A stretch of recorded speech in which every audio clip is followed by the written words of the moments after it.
Halo semua, perkenalkan saya Seprina Anastasia Simbolon dari Prodi Pendidikan Bahasa Inggris kelas G 2023 dengan nomor NIM 2232421009.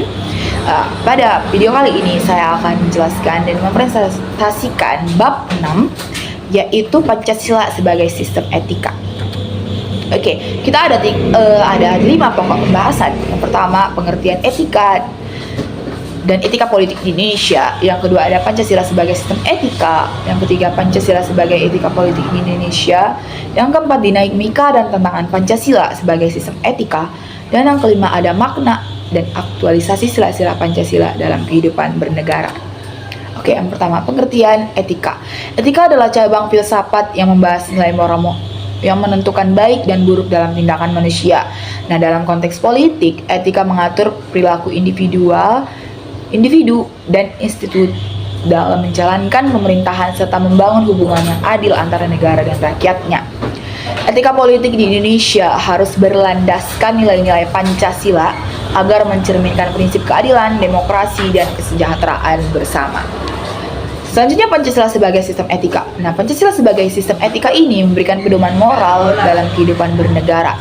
Setiap sila dalam Pancasila memiliki nilai etis yang mengatur hubungan manusia dengan Tuhan, dengan sesama, dengan bangsa, dan juga dengan negara.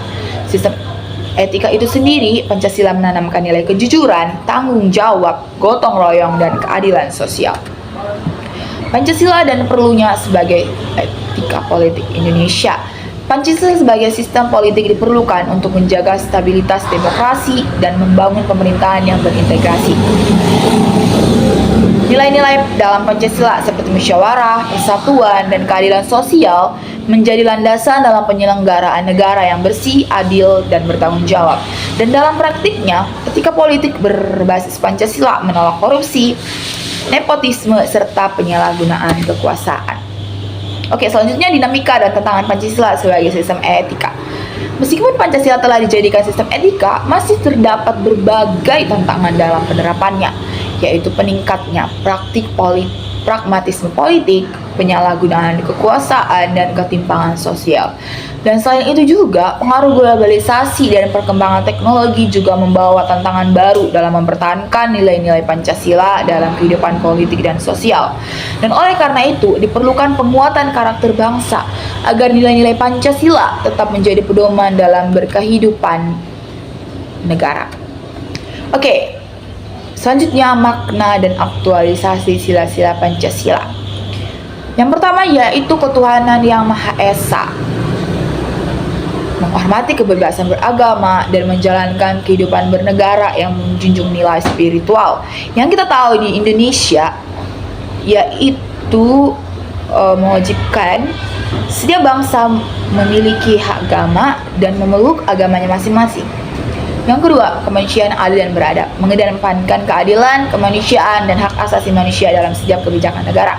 Sila yang ketiga, persatuan Indonesia, membangun persatuan dalam keberagaman, serta mengutamakan kepentingan nasional di atas kepentingan pribadi atau golongan. Yang keempat, kerakyatan yang dipimpin oleh hikmat kebijaksanaan dalam permusyawaratan perwakilan, menerapkan sistem demokrasi yang menjunjung musyawarah, kebijaksanaan, dan keterwakilan yang mengambil keputusan. Oke, yang kelima, keadilan sosial bagi seluruh rakyat Indonesia, memastikan kesejahteraan dalam pemerataan ekonomi, pendidikan, serta kesejahteraan sosial bagi seluruh rakyat Indonesia.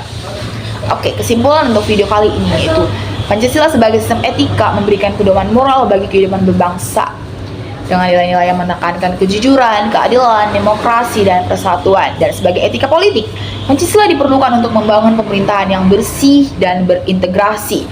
Dan meskipun kita lihat dalam penerapannya banyak menghadapi tantangan seperti pragmatisme politik dan pengaruh globalisasi.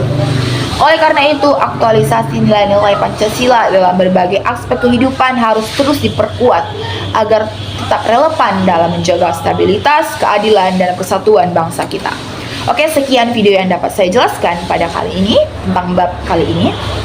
Saya Seprina Simbolon mengucapkan terima kasih telah menonton, dan saya harap video ini dapat menjadi pembelajaran baru bagi kita semua. Terima kasih.